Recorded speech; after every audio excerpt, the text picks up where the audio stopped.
Me llamo Kenia Rivera, soy estudiante de la carrera médico cirujano y partero y el día de hoy les platicaré un poco sobre el tema de estenosis pulmonar. Y bueno, comenzaremos por recordar ciertos puntos anatómicos en la siguiente diapositiva. Bueno, anatómicamente hablando de las válvulas semilunares o sigmoideas, se van a localizar entre la salida de los ventrículos hacia la aorta cuando hablamos del corazón izquierdo y la arteria pulmonar cuando hablamos del corazón derecho. Entonces, las válvulas van a estar conformadas por tres cúspides o tres válvulas. Estas van a ser móviles porque su función es evitar el reflujo sanguíneo hacia los ventrículos.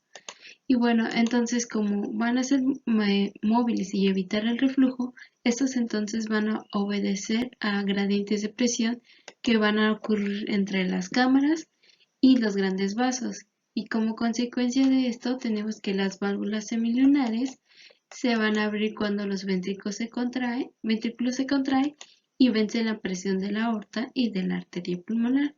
Y ahora recordando un poquito estos puntos, iniciamos con conocer la etiología de la estenosis pulmonar. Para conocer el origen o la causa de la estenosis pulmonar la podemos derivar en dos categorías, la congénita, que es la más frecuente, y la adquirida, que es la menos frecuente. Entonces, si su origen es congénito, se refiere a que se generó antes del nacimiento, y a menudo la estenosis de la válvula pulmonar ocurre cuando no se desarrolla correctamente la válvula, y esto va a ser durante el periodo fetal, principalmente durante las primeras 8 semanas de gestación. Sin embargo, ciertas enfermedades y procedimientos quirúrgicos pueden aumentar el riesgo de padecer estenosis de la válvula pulmonar durante o en el transcurso de la vida y se clasificarán como adquiridas. Estas son las adquiridas. Y ejemplo de ellas sería el reemplazo de una válvula pulmonar, fiebre reumática o el síndrome de carcinoide.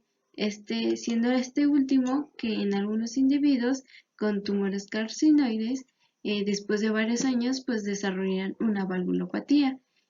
Y bueno, ahora que conocemos la etiología, podemos seguir con la definición de la estenosis pulmonar congénita, ya que esta va a ser hablando clínicamente, la más frecuente. Entonces, ¿qué es la estenosis pulmonar congénita? Bueno, la estenosis pulmonar es un trastorno de deformación en la válvula pulmonar, en esta parte, que espero que se acuerden, o cerca de ella, ya que va a reducir la apertura de la válvula y por lo tanto va a disminuir el flujo sanguíneo. Y como dice la nota, la estenosis es un estrechamiento, por lo tanto la válvula no se podrá abrir correctamente y esta va a representar un 8% de todas las cardiopatías congénitas. Y es curioso porque también podemos encontrarlos con otros nombres, como por ejemplo las que siguen en la siguiente diapositiva. Las vamos a conocer también como estenosis de la válvula pulmonar del corazón, enfermedad valvular pulmonar adquirida y estrechamiento de la válvula pulmonar. Recordemos que la válvula pulmonar es la que va a comunicar el ventrículo derecho con los pulmones. Este va a ser con la arteria pulmonar, que la arteria pulmonar va a comunicar con los pulmones.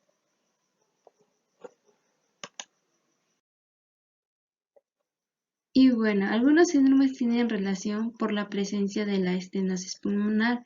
Por ejemplo, de ellos sería el síndrome de Noan, ya que se dice que el 50% de sus pacientes o los pacientes que viven con este síndrome presentan válvulas displásicas. Y ¿qué quiere decir que la válvula pulmonar está displásica? Bueno, se refiere a que las valvas de la válvula se encuentran engrosadas y fusionadas, tanto que no se separan entre sí correctamente. Y si esto sucede, obviamente la válvula no se abrirá de manera correcta, lo que va a restringir el flujo sanguíneo. Otro trastorno congénito y un poquito más popular sería la tetralogía de Fallot. Sin embargo, la estenosis pulmonar no será el único defecto cardíaco, sino estarán presentes otros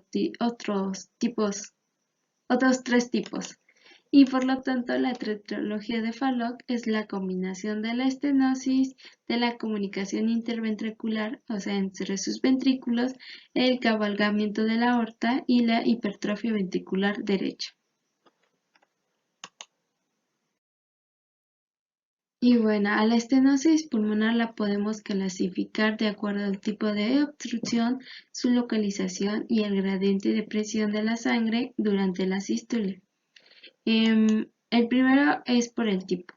Aquí vamos a tener tres variedades. El primero es el engrosamiento de las tres valvas y el segundo es la fusión igual de las tres valvas. Este es el engrosamiento y este sería la fusión. Y por último tendremos a la que solamente encontramos una o dos válvulas. Recordemos que la válvula normal tiene tres valvas. Entonces aquí cuando se llega a encontrar solamente formada por una válvula se le conoce también como domo. Y por su localización, que seguiría la segunda clasificación, se puede clasificar como estenosis valvular, o sea que está en sí en la válvula, o ubicarse debajo de la válvula, que esta se le va a llamar subvalvular, o que se encuentre en la parte superior o arriba de la válvula, y esta se le va a llamar supravalvular. Como tercera clasificación sería la hemodinámica. Y pues hemodinámica sería el movimiento de la sangre que tiene dentro de las cavidades, en palabras simples. Para poder conocer los gradientes a través de las válvulas se necesita una ecografía Doppler. Y pues esta que es, pues es una prueba que usa ondas sonoras para medir el flujo de la sangre. Y normalmente también se combina con la ecocardiograma para evaluar tanto la estructura interna del corazón como el flujo de la sangre a través de las válvulas y de los vasos del corazón. Y bueno, gracias a este estudio se pueden clasificar la gravedad que se tenga con la estenosis y se puede clasificar como leve, moderada o severa. Y bueno, por lo general, la estenosis pulmonar leve no empeora con el tiempo. Sin embargo, en casos moderados o graves, sí pueden empeorar.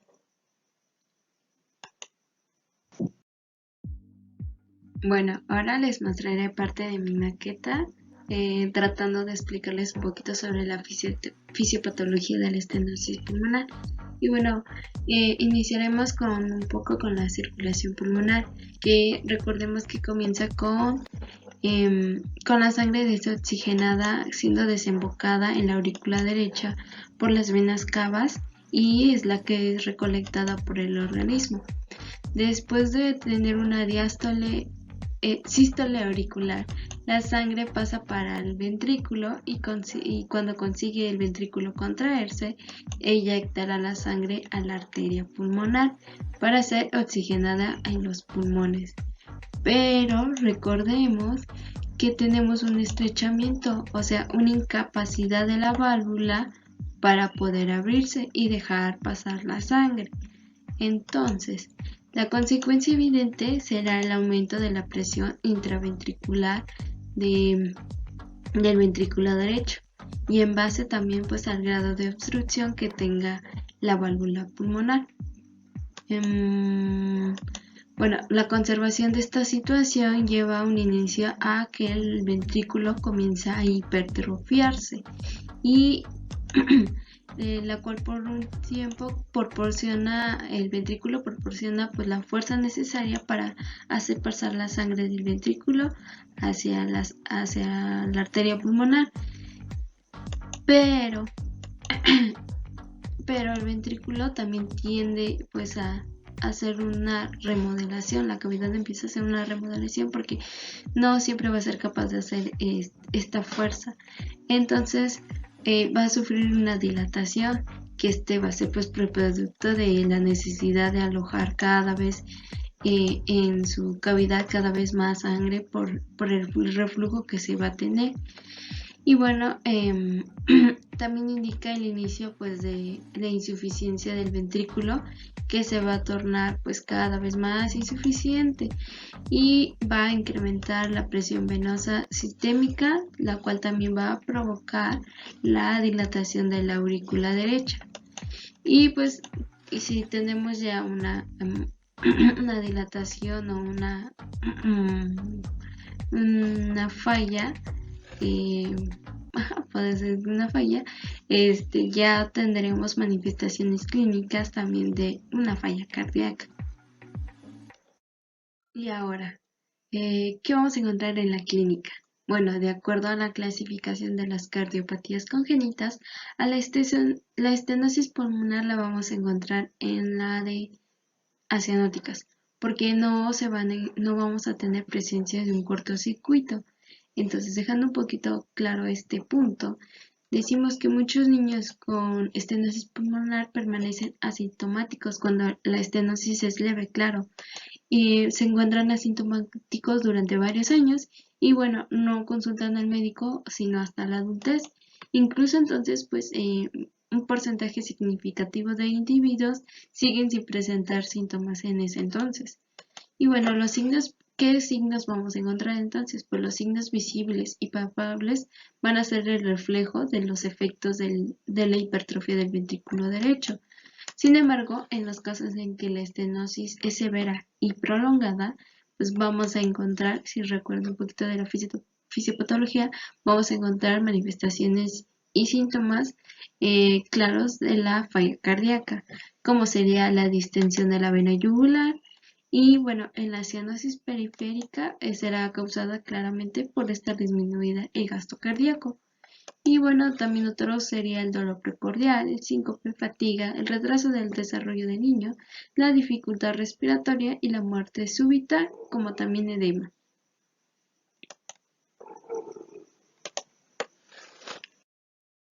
Ahora, el signo importante que encontraremos en la exploración física es el descubrimiento de un soplo sistólico. Este va a ser decreciente, y se esculta este soplo áspero de eyección sistólico en el segundo o en el tercer espacio intercostal sobre la línea paraesternal izquierda, y se va a escuchar mejor con el diafragma del estetoscopio y cuando el paciente se encuentra inclinado hacia adelante. Si lográramos graficar este soplo, sería como lo dice, sería creciente decreciente, sería como en una forma de un rombo. Bueno, intenté, entonces empieza a crecer y antes de llegar al segundo ruido, decrece. Entonces, el desdoblamiento fisiológico del segundo ruido cardíaco aumenta de intensidad cuando el paciente inspira.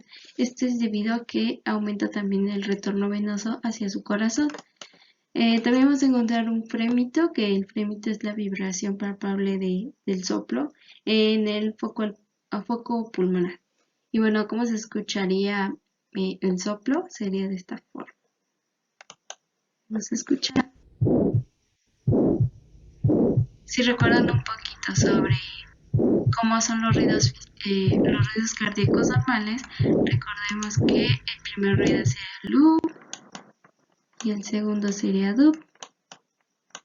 Entonces, como nuestro soplo es sistólico, se va a encontrar en esta parte.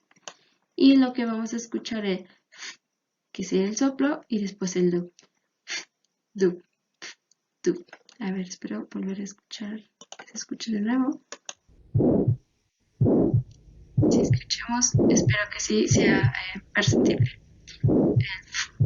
Dub, dub. Y bueno, este sería el soplo que encontraremos en la auscultación.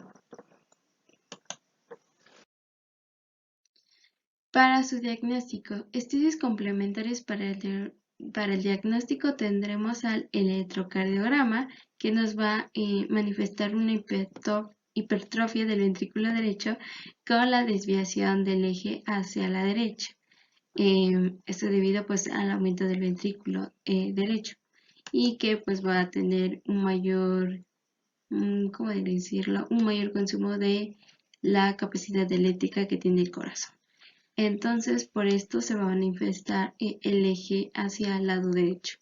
Y se puede también interpretar gracias a criterios como los que encontramos abajo, la cual nos va a dar pues pauta de que tenemos una hipertrofia ventricular derecha.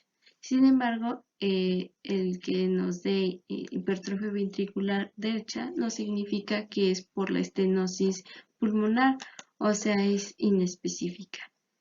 De la misma manera será la radiografía de tórax, que nos va a proyectar un crecimiento de la aurícula derecha y del ventrículo derecho, pero aún así estos estudios nos ayudan para poder realizar un diagnóstico diferencial. Entonces, ¿cuál es el estudio de elección o el gold estándar para diagnosticar estenosis pulmonar? Pues sería el ecocardiograma. Y aquí con ello valoraremos el ventrículo derecho, la válvula pulmonar y los gradientes a través de la válvula. También podemos diagnosticar estenosis pulmonar con una ecocardiografía fetal y en ella encontraremos pues que la válvula pulmonar se encuentra engrosada y con un movimiento restringido en las válvulas. Con esto vamos a detectar un flujo turbulento en los fetos.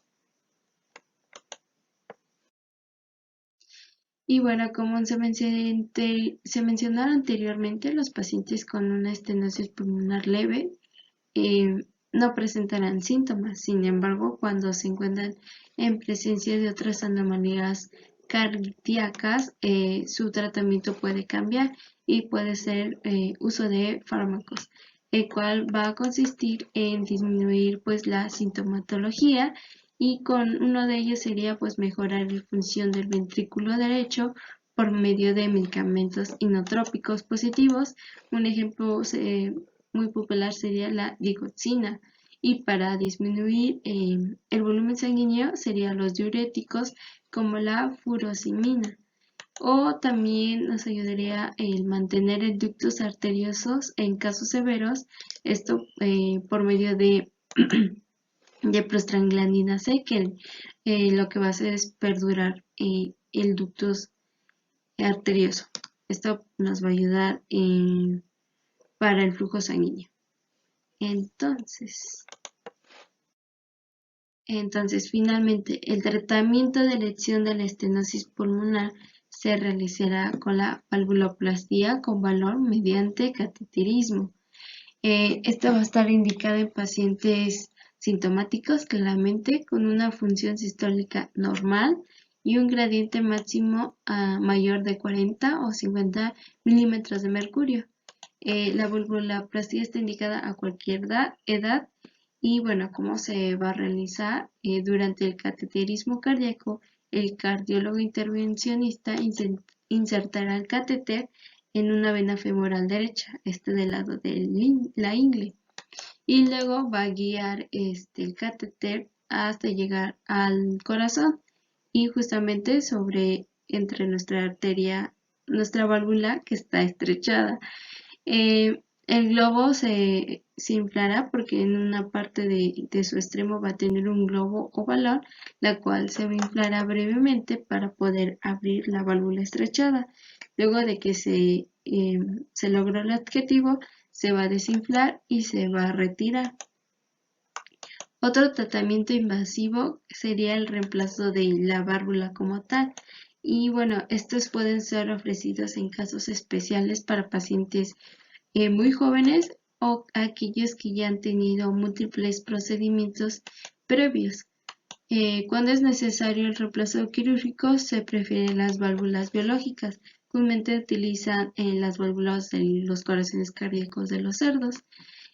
También se utilizan esto por la razón de que últimamente se ha tenido que las altas tasas de trombosis causadas por válvulas cardíacas mecánicas han sido altas. Y bueno, en conclusión, los resultados obtenidos de la valvuloplastía son muy buenas y han tenido un pronóstico para los pacientes a largo plazo igual excelentes, y se ha ha demostrado que después de que se realiza la valvuloplastía, la hipertrofia del ventrículo derecho, que es muy característico, empieza a involucionar, o sea, empieza a disminuir esta hipertrofia que cuenta con el ventrículo derecho.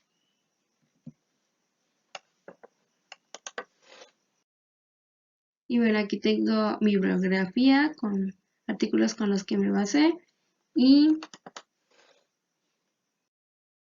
bueno, muchas gracias por su atención.